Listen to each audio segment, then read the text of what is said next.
This program was first broadcast on Canterbury's access media station, Plains FM, and was made with the assistance of New Zealand On Air.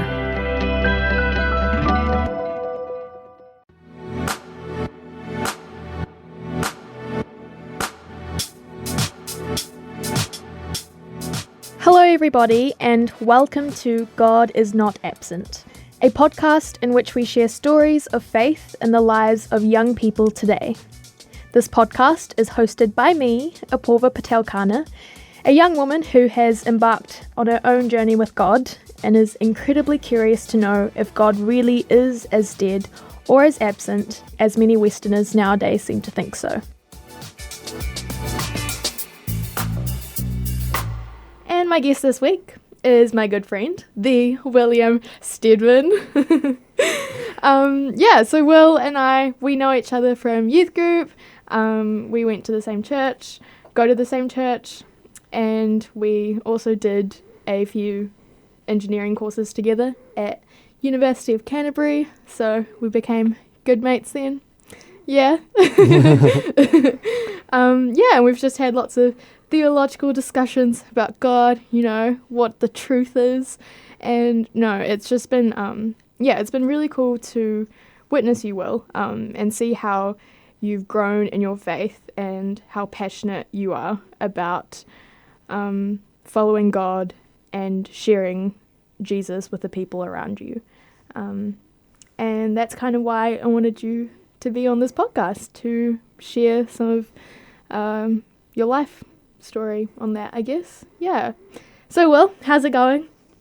Yeah, good. Thank you very much for having me on this podcast. It's cool to come and share about a bit of my thoughts about God. For those of you who don't know, I'm 21 years old. I'm a para-athlete. I've been to the Paralympic Games. I'm doing engineering, as Apurva said, electrical engineering. And my disability is cerebral palsy, which is, Cool.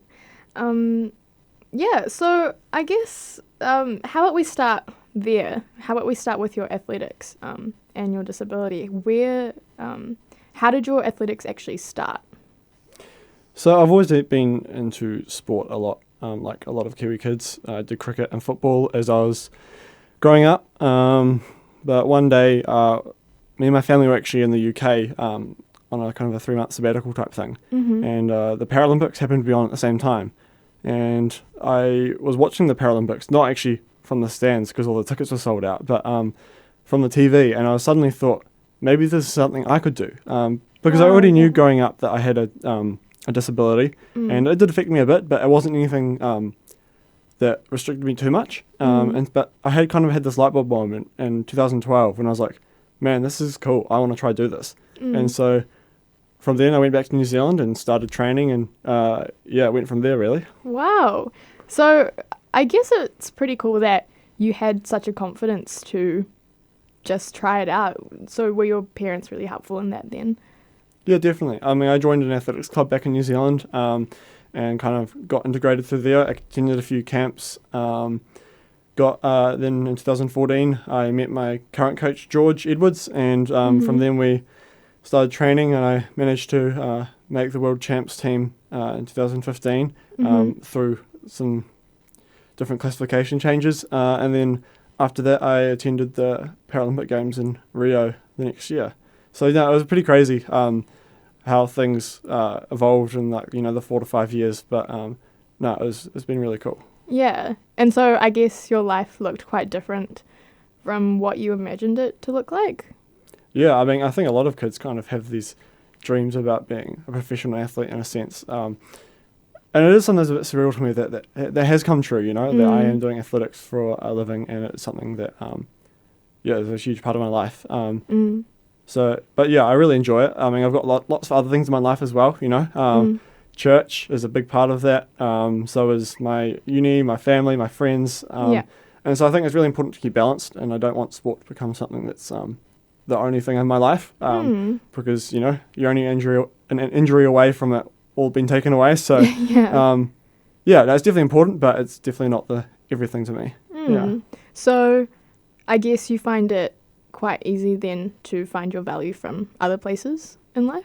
Yeah, definitely. I think that's been one of the great things about my faith. You know, that is the most important thing to me, and that can't be taken away, no matter what. And so, yeah, that's the most important thing. But also, I think as people, we're made to have community and have to not place a value actually in our job, even though working is something that's really important. So I've got a great support network. You know, my church friends like you and others, and obviously my fiance Annika and my family, and so no, I've got a lot of great people in my life, which really helps as well. That's so cool. Yeah, that's really cool to hear. So you talked about how your faith has been really important to you, and especially in terms of not placing your identity in your athletics. I was kind of wondering, how has your faith impacted your athletics and the journey that you've been through this? I think in a number of ways. I think one of the ways is that actually sport is quite fickle. You know, as I said, I'm an injury away from it being taken away, and then at the big Paralympic Games and the World Champs, like those performances depend a lot on your funding and everything, and so one small mistake can be taken away. And so I think with something that with that fickle, having something like my faith, which is a rock to me and then can't be taken away, that's pretty huge. But then in terms of how I conduct myself in my athletics, that also plays a big role. Because you know, in the Bible, work is is something that is really important. We were made to work as humans, and so I think sport's a really cool way where I can kind of express something to the fullest potential. You know, in my athletics, I'm trying to run the fastest. I'm trying to be the strongest to help me run the fastest, and that really is really cool that I can work really hard at being the best that I can be. To try to work really hard in a way that is, I think, worship. You know, So what do you mean by worship? I think it's, you know, the Bible talks about using our talents and using the gifts that God's given us. And I've been given this gift of athletics. And so being able to fully express that and to really work hard to do the best that I can is, in a sense, I think, worship, because we were made to work. And I think it glorifies God when we work hard at something in a healthy way. Yeah. Cool. So does that kind of alleviate the pressure that you face at, say, the Paralympics when you go there? Do you feel like you're not as nervous as you might have been if you didn't know God? I wouldn't say I'm not as nervous. There's definitely a lot of nerves there, but it definitely takes away kind of it gives me this sense of security, I think, is that my security isn't tied up in how I do here, that actually I have Jesus. And so it definitely provides a lot of comfort. Having said that, I still want to do as best as I can, and so I still am really nervous, but no, it definitely helps. Cool. So you've talked a lot about how your faith helps you become a better person. So does it mean the Bible to you and Christianity to you is just a bunch of rules that you have to follow, or is it something different? No, I mean, that's definitely not what Christianity is about to me. I think, at its core, it's about a relationship with Jesus. And yeah, I think my relationship with Jesus, from that, has changed my life. I looked at my life before I became a Christian, and it was completely different. And then I've seen how my life has changed because of my faith in Jesus. And I think this is something that it's not an instant thing or anything, but reading the Bible and praying and really kind of getting to know who God is as revealed in the Bible has really changed my life. Yeah. How has it changed your life? I think in a lot of ways. I think the values that I think God in the Bible lays out a way to live, I think. And I think that is the best way to live and the way we were made to live. And so when I tried to live life without that went wrong. Because if you're made to live for a certain way and you don't do that, then I think things often inevitably go wrong. And so actually turning from that and realizing that God's ways, the rules or the things that are in the Bible, aren't actually just rules for the sake of rules. They're actually rules to help us live our best lives. And that's, and so, that is really changed how I live, because Christianity isn't about, like, as I said, following rules, but actually it's about changing lives and living for God. And so, that's definitely changed my life for the better. So you just mentioned before that when you tried to live a certain way that that the Bible didn't agree with, your life didn't go so well. Do you have any sort of examples of that? One example is the priorities thing. I think often as I said once, with my faith, it means that I have this, ultimately I'm not living kind of for myself and for things, not trying to kind of work for material things in the same way. And so before then I was like pretty consumed with, doing if I didn't do well, then that was a pretty big, that was a big deal, It was like kind of my identity kind of was in that.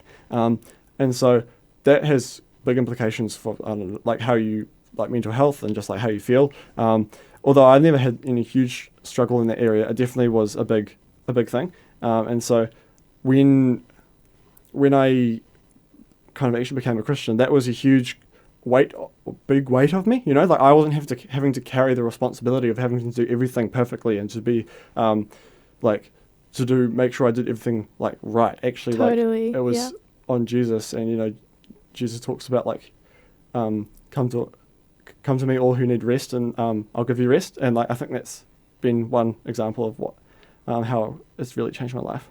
So you've implemented more rest into your life?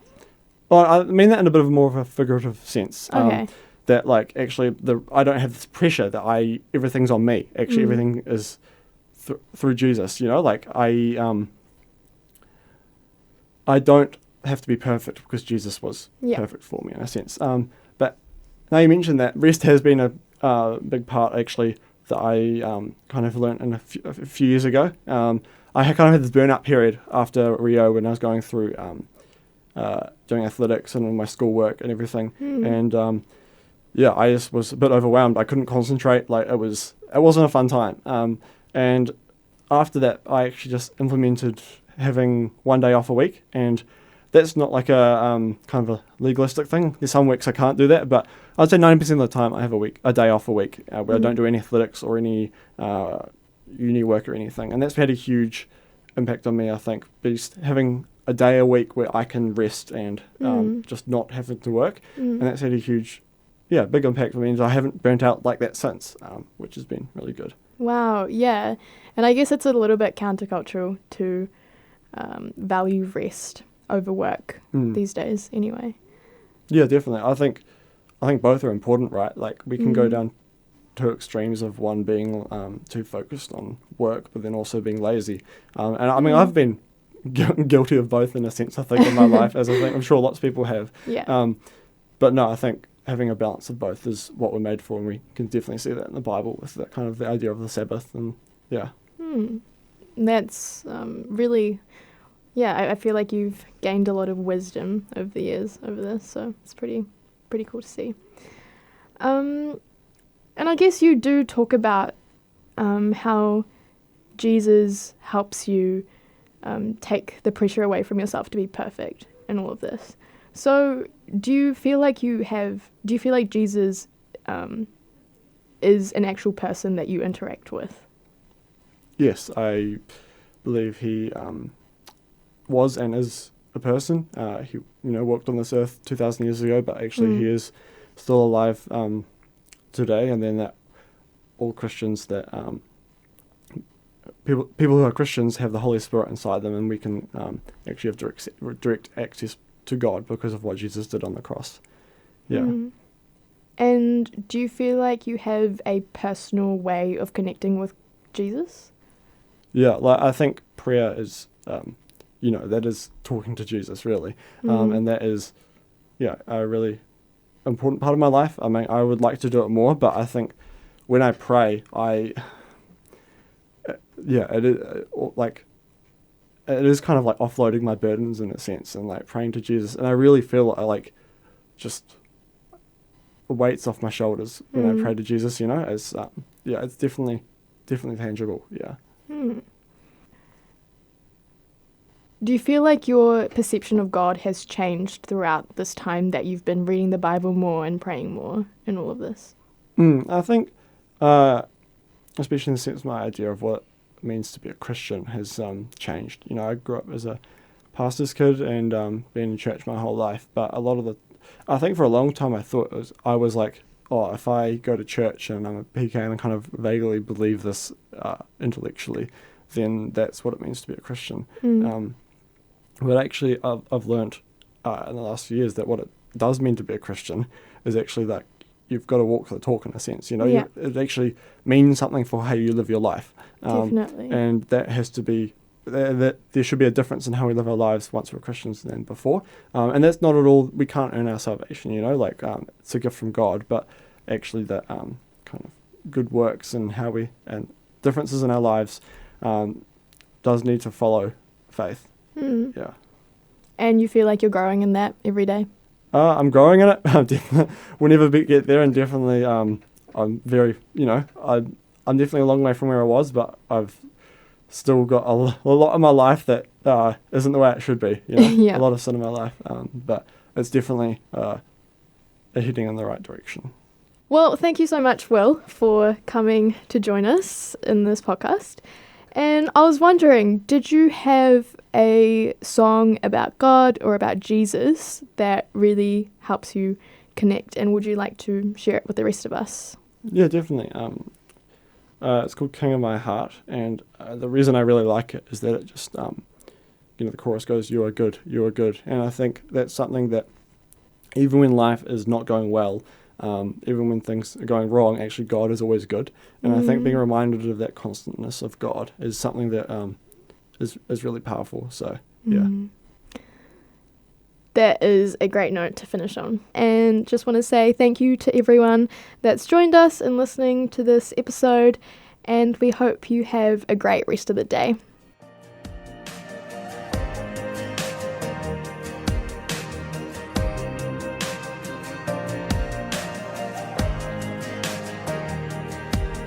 Let the King of my heart be the mountain where I run, the fountain I drink from. Oh, he is my song. Let the King of my heart be the shadow